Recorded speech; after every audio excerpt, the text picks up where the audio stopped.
ser breve, conforme o texto nos ajudar. Eu quero falar alguma coisa de um personagem muito conhecido da Bíblia. Todo mundo conhece a história dele. É uma história fascinante. Uma história que eu não gostaria de viver, sinceramente.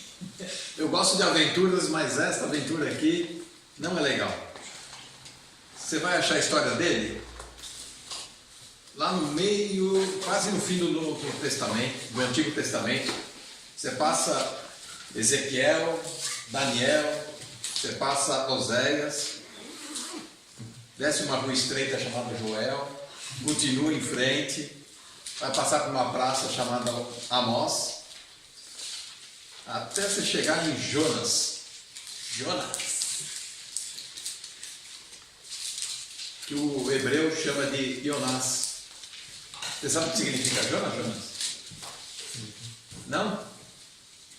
Ok. Jonas significa pomba. Não sei porquê. Pombinha. Vamos ler alguns versículos desse primeiro capítulo de Jonas. Quando a gente fala Jonas, o que vem na mente? O peixe. O peixe. E mais que vem? Fugiu. O peixe. E mais que vem? O peixe. Né? A história de Jonas, neste livro, o personagem principal, quem seria? O peixe. Né? Quem seria o personagem principal de Jonas? Jonas. Jonas? O peixe? O personagem principal deste livro é o próprio Deus. E o gostoso de lermos as histórias do Antigo Testamento é que nós começamos a compreender e a conhecer Deus. Claro que no Antigo Testamento Deus se revelava de um modo para aquele povo, diferente de como se revela hoje para nós na igreja. Por quê? Porque Deus ele vai se revelando progressivamente, de maneira também seletiva e acumulativa, porque o conhecimento que Jonas tem foi acumulativo do conhecimento que Davi tinha, que era menos, e que era menos, ou Davi tinha mais conhecimento do que Abraão. Então percebe? A revelação de Deus ela é progressiva, de Abraão, depois Moisés. Então ela é progressiva, ela vai acumulando, né? Ela é seletiva para um grupo, no caso aqui os hebreus, e ela também ela é limitada dentro de um tempo e dentro especificamente de um endereço, para alguém ou para um grupo ou para uma circunstância. Ok? Anotaram? Vai cair na prova. Vamos ler esse primeiro capítulo, 15 versículos. Posso eu mesmo ler? Ok? Veio a palavra do Senhor a Jonas, filho de Amitai, dizendo: levanta-te, vai à grande cidade de Nínive e clama contra ela, porque a sua malícia subiu até a minha presença. Porém Jonas se levantou para fugir da presença do Senhor para Tarsis, e descendo a Jope, achou um navio que ia para Tarsis, pagou a sua passagem, desceu para dentro dele, para ir com eles para Tarsis, para longe da presença do Senhor.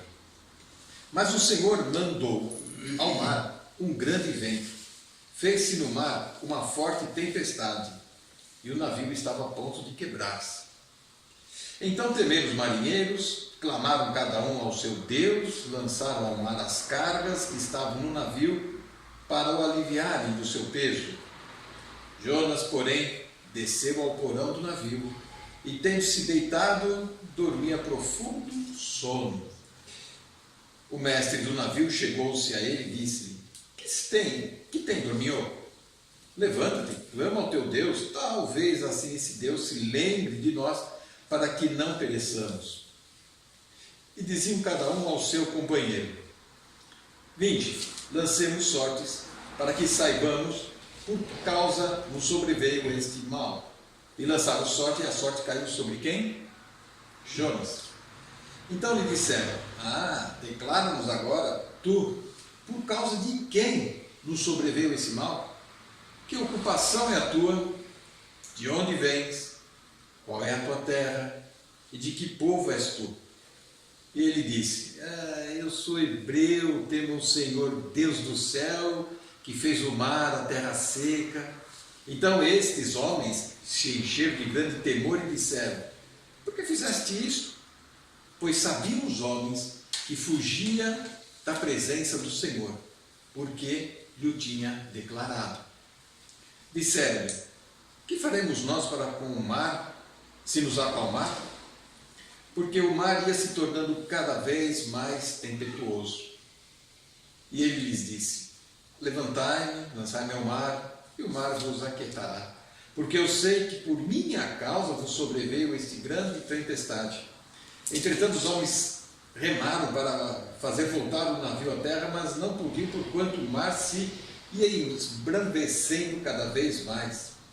Então clamaram ao Senhor e disseram: Senhor, nós te rogamos que não pereçamos por causa da alma deste homem, e que não ponha sobre nós o sangue inocente, porque tu, Senhor, fizeste como te aprove. Levantaram Jonas e o lançaram ao mar, e o mar da sua fúria. E temeram, pois, estes homens ao Senhor com grande temor, e ofereceram sacrifício ao Senhor, e fizeram votos. Uma história intrigante, por várias razões e várias situações. Jonas é um profeta diferente dos outros profetas do Antigo Testamento. Primeiro, porque ele vai fugir de Deus, ele vai contra a vontade de Deus. Segundo, que ele é o primeiro profeta a pregar aos gentios. Todo profeta era levantado para exortar o próprio povo a voltar-se para as Escrituras, exortar o povo para se arrepender e praticar aquilo que Deus tinha estabelecido na lei para o povo. Mas esse Jonas aqui é diferente de todos, esse Jonas, né? Ele é o primeiro que recebe a palavra de Deus, que fala: você vai para Nínive. O que é Nínive? Era lá no norte, onde que está hoje mais ou menos a Síria, não sei se vocês conhecem a geografia, subindo Israel, bem no norte, tinha um império muito grande, chamado Assíria, e a capital desse império era Nínive. Nínive era o nome de uma deusa que eles adoravam. Este era um povo cruel, era um povo violento e que invadia os países, as cidades e com violência. Imagine essa situação. Aí Deus levanta Jonas e fala: tem uma missão para você, Jonas, já que você é profeta mesmo, né? Você vai fazer um passeio.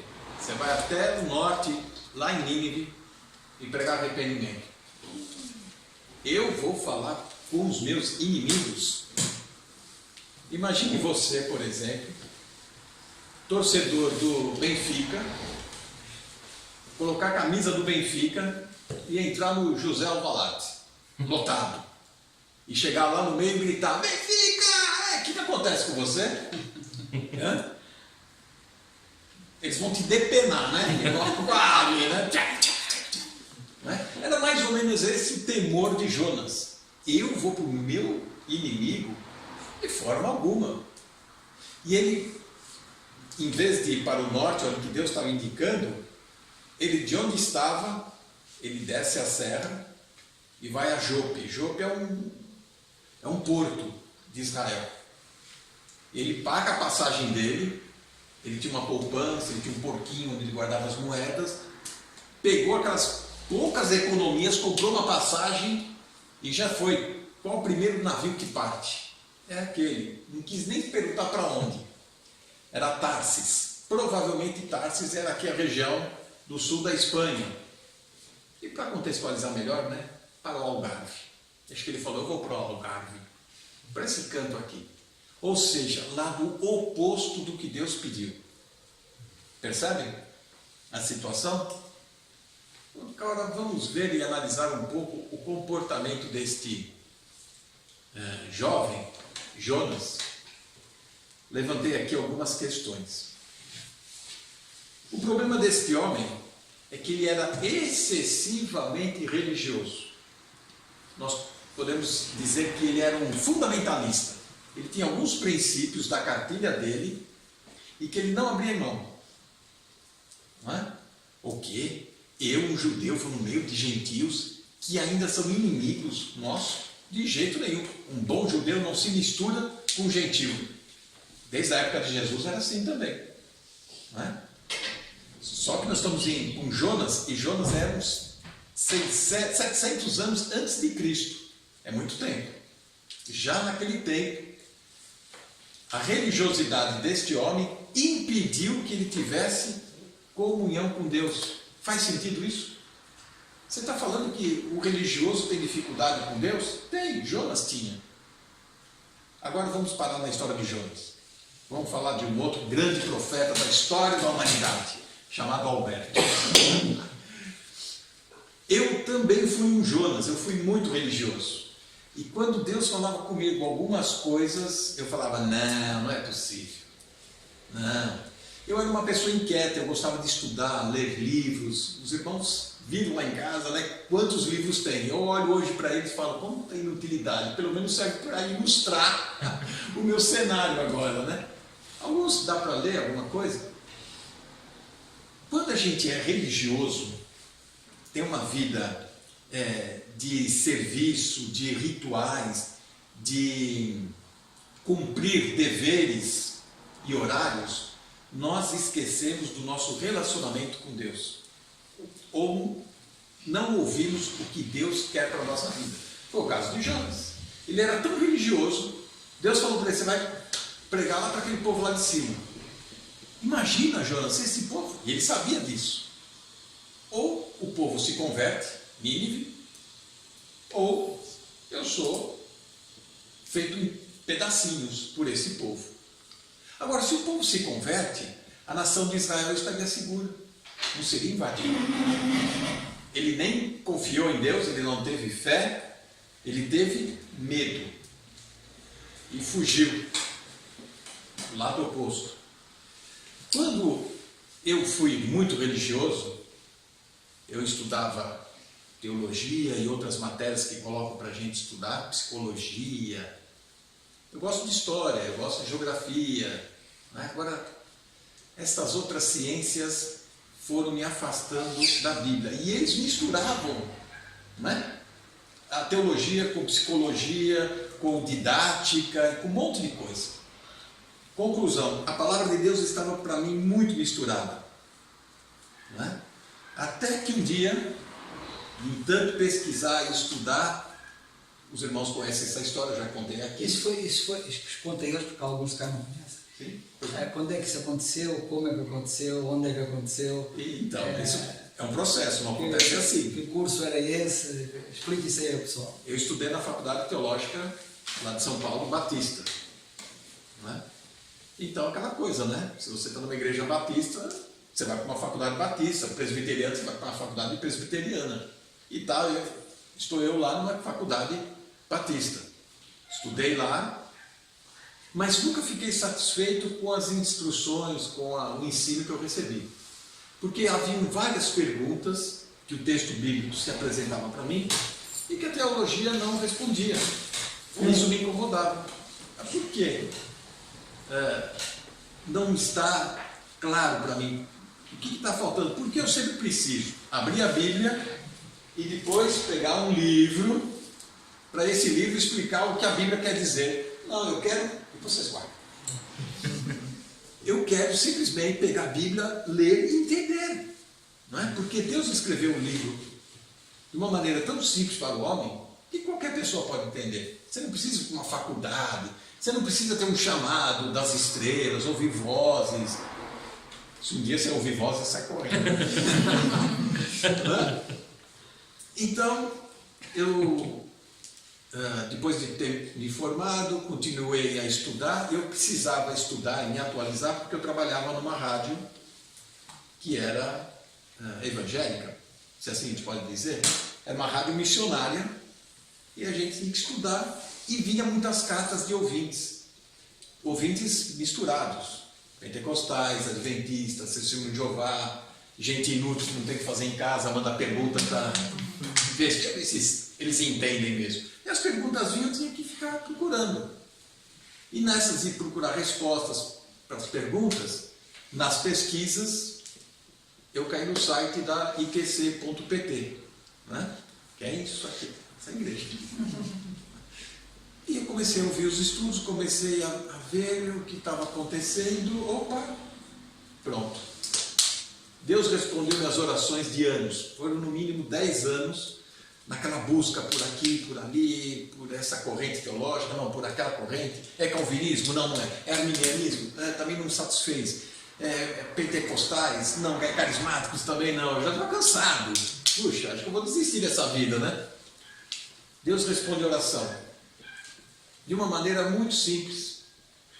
Encontrei vários estudos no site da igreja que respondiam diretamente e no texto bíblico. Veja lá, confere aqui. Pronto. Estava eu no meio de uma igreja batista e já não era mais batista. Falei, e agora, né? Olha o que aconteceu. Na verdade, o que aconteceu, como eu falei há pouco, a palavra de Deus, ela se revela de modo progressivo. E eu senti que, de uma maneira, eu recebi uma maior revelação, de uma forma progressiva, porque quem estuda teologia, quem está naquele campo denominacional, ele fica estagnado, preso, conforme as normas e regras daquelas denominações, e não da palavra de Deus. De repente, foi em 2014, por aí, eu tinha uma classe na igreja, de novos membros, a classe de batismo.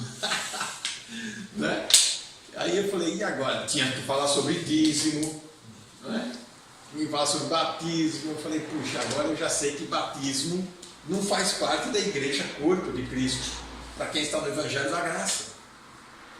O dízimo é a mesma coisa. Como é que eu vou explicar isso para a turma? Não é? E aí Deus vai dando graça, a gente vai falando com o pessoal um pouco. Eu dei sorte que na classe tinha um rapaz novo, que estava ávido por conhecer a palavra de Deus, e ele era judeu. E uma coisa que incomodava ele era o dízimo. Pronto. Quando ele soube que o dízimo era para o Velho Testamento, era do judeu, ele já ficou aliviado. Poxa, eu não preciso mexer mais no bolso, né? Falei, bom, mas não é tão assim. Você vai ver que o amor vai te mover mais ainda, né? E assim foi. Não precisei fugir da presença de Deus. Jonas aqui, ele foge da presença de Deus porque ele é um religioso, ele é um fundamentalista, ele é rígido nos seus ensinos, ele chega a ser até preconceituoso. Deus falou para Jonas, vai para Nínive, ele vai para Tarsis. Eu vou para o Algarve, foi para lá, lado oposto. E aí o que acontece? Nós vamos ver o que ele vai aprender deste Deus. Um religioso é alguém que tem conceitos de Deus, teorias de Deus. Um cristão é aquele que tem um relacionamento com uma pessoa, que é Deus. Então você não precisa vir aqui na igreja para encontrar com Deus, não é? Você não precisa só vir no culto e ouvir a Deus. Deus está com você no seu trabalho, na sua escola, quando você lê a Bíblia, quando você ora, quando você... E você vai ver aonde que uma oração pode chegar. Algumas reflexões. Jonas, ele não desejava crescer no entendimento e na maturidade. Ele gostava de ficar no âmbito da religiosidade dele, tipo os fariseus. Ser religioso é seguro, né? Não requer muito esforço, nem grandes sustos. Ele sentia que estava satisfeito em permanecer naquela vidinha. Agora, a gente tem que se perguntar, se inquietar nesse sentido. Será que eu quero crescer espiritualmente? Será que eu quero ter comunhão com Deus mesmo? Ou eu quero ser um religioso? Será que a minha vida está sossegada? Eu tenho medo de sair daqui, me aventurar para conhecer mais? Agora, Jonas é curioso, ele conhecia as Escrituras, ele conhecia muitos fatos da história sobre Deus, mas na prática ele não tinha nenhuma aplicação na vida dele sobre aquilo que ele aprendia de Deus. Agora uma pergunta para queimar as ideias. O que dizemos de Deus pode ser visto em nossa vida? Não é? Bom, que a gente diz de Deus pode ser visto na nossa vida?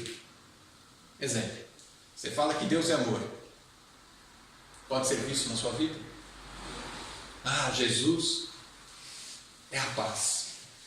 Você tem essa paz? Pode ser visto isso? Você experimenta essa paz que só Jesus dá? Não é? Ah, eu tenho fé em Deus. De fato, você tem fé? Você crê ou acredita? Como é que é? Será que este conhecer de Deus é vivenciado na sua vida? Ou é mais uma teoria, como nós temos na escola, né?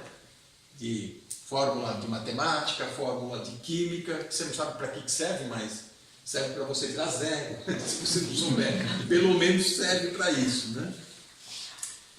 Rápido, alguns conceitos aqui que a gente observa de Jonas. Primeiro, é uma pessoa que não se preocupa em buscar a Deus.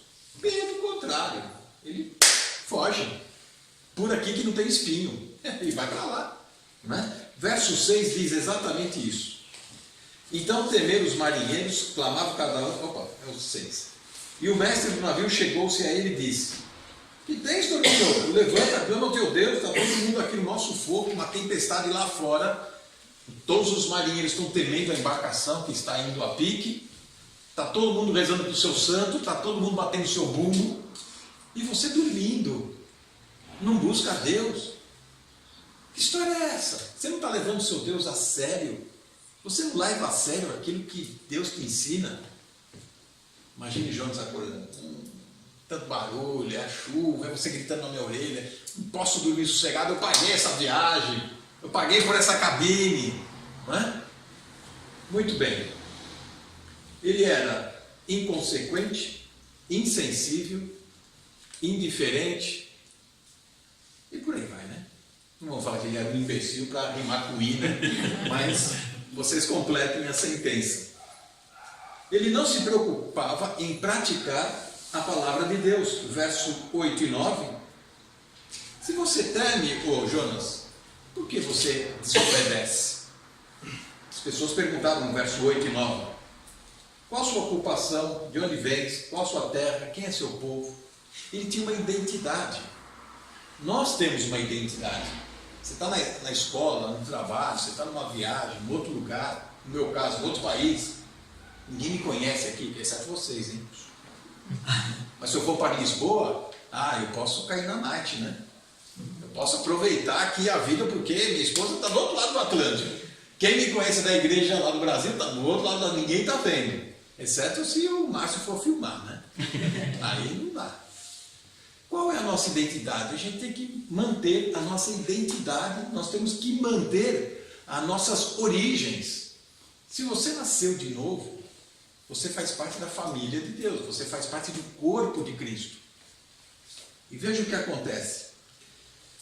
Quem desobedece, desce. Perceberam isso? Quem desobedece, desce. Vejamos. Verso 3 diz: Jonas se levantou, fugiu da presença do Senhor para Tarse. Descendo a Jope, achou o navio para Tarse, pagou a sua passagem, desceu para o navio. Está vendo como ele está descendo? Né? Escada abaixo. Né? E aí, onde que nós vamos encontrar ele está descendo? No verso 5, já quase no final. Jonas, porém, desceu ao porão. Quanta coisa que ele está descendo, hein? Quando se desobedece a Deus, o nível cai, gente. O padrão de vida cai. Né? A moralidade cai. Enquanto que a incredulidade cresce, enquanto que o coração vai se endurecendo, você no contexto, na sua reputação, no respeito, você desce, você cai. Ele já está no porão do navio. Sabe o que é porão do navio? O nível do mar está aqui, ele está lá abaixo. Né? E ele parece que lá balança mais ainda, né? E de lá, onde que ele desceu mais? Para o mar. E ainda teve um detalhe aqui, eles levantaram ele no verso 15, né? Levantaram Jonas, ele pensou, agora vai, né? Estou me levantando, estou me erguendo, agora vai. Jogaram ele no mar. Jogaram ele no mar, o que aconteceu? Ele serviu de isca para um grande peixe. E o peixe levou ele para onde? Para as profundezas. E aí são trevas. Não é? O texto bíblico, eu sei que todo mundo está curioso sabendo, nossa, mas uma baleia, está parecendo o Gepeto, lembra aquele texto? Parecendo o Gepeto fez. Será que Jonas fez fogueirinha lá na barriga do peixe, em cima da língua, fez cosquinha para o peixe depois dar um espirro, ele sair? Isso é coisa da Disneylândia, do Gepeto. É Gepeto? É, né? Pinóquio. Do Pinóquio. Isso. O texto aqui diz que a minha Bíblia traduziu como baleia. Mateus 12, 40 também vai falar que Jonas foi engolido por uma baleia, ou um grande peixe, alguma tradução. Mas o original da palavra é um monstro marinho. Aí fica mais terrorista o negócio, fica mais dramático. Porque uma baleia é um negócio mais assim, parece que, né, gente falando baleiês, a gente se comunica com ela e ela leva a gente, né, a águas tranquilas. Mas quando se fala que é um monstro, que é um ketos, que é a palavra do original, esse ketos pode ser um tubarão, né? Pode ser que mais aquele outro peixe esquisito que eu comi outro dia aí. Eu comi tanto peixe esquisito por aqui hoje. Mas fica melhor assim eu comê-los do que eles. Atum? Atum? Não era atum, né? Cachalote. É esse outro. Bom, ok. Perceba então, para nós aqui fica o seguinte: ele desceu e foi às profundezas. A grande pergunta que muitos estudiosos fazem é: ele deve ter ficado sufocado, sem muito ar. Agora imagine você respirando dentro da barriga do peixe. Não dá, né? Se você respira em cima do peixe, já é ruim. Imagine dentro do peixe, né?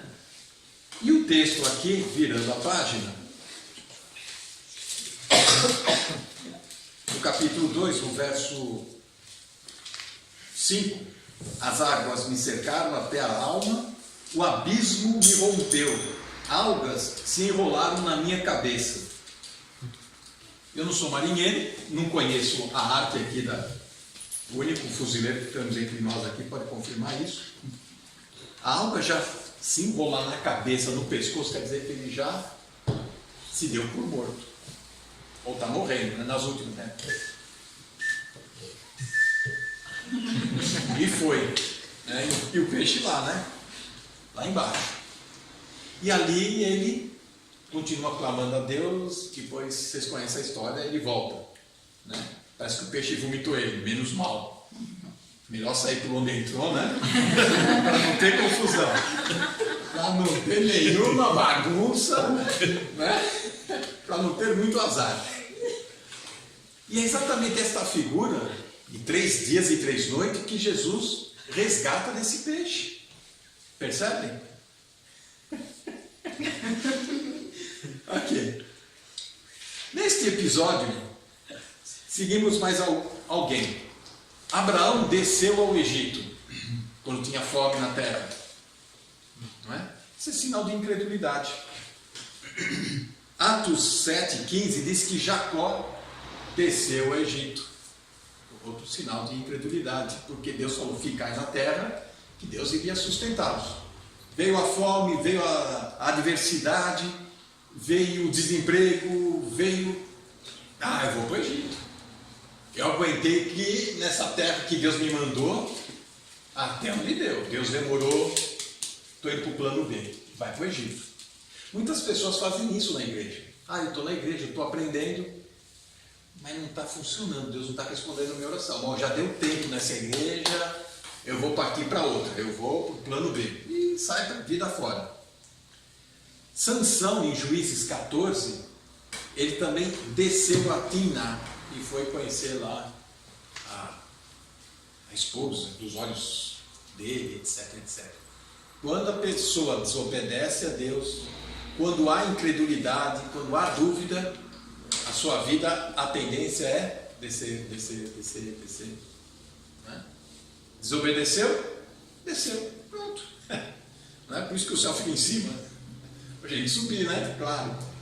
Agora, nesse episódio que nós lemos rapidinho, 16 versículos, Os marinheiros manifestaram mais respeito às coisas de Deus do que o próprio crente que estava lá naquele navio. Todos os marinheiros, na hora do pânico, do medo, e olha que marinheiro é alguém provado no mar, né? Certo? Imagine a fúria que estava o negócio ali. Estes começaram a fazer um culto. Bom, vamos acender vela para tudo quanto é santo, tem algum aí que vai responder. Eles começaram, no mínimo, na sua ignorância, a apelar para tudo quanto é religião.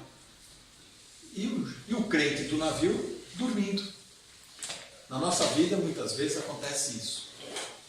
Pode ser um amigo da faculdade, pode ser um parente, alguém que está passando por uma situação, um momento difícil, e a gente está dormindo. Nós conhecemos a Deus, conhecemos o poder de Deus, conhecemos a palavra de Deus, conhecemos a história, como Deus intervém e ajuda, e ficamos quietos, não falamos nada, não falamos nem um Jesus te ama, nada. Deus tem poder, vou orar por você. A gente fica, melhor ficar quieto, né? Diz que sobra para mim. O mundo tem mais interesse em Deus do que do povo de Deus. Percebe isso?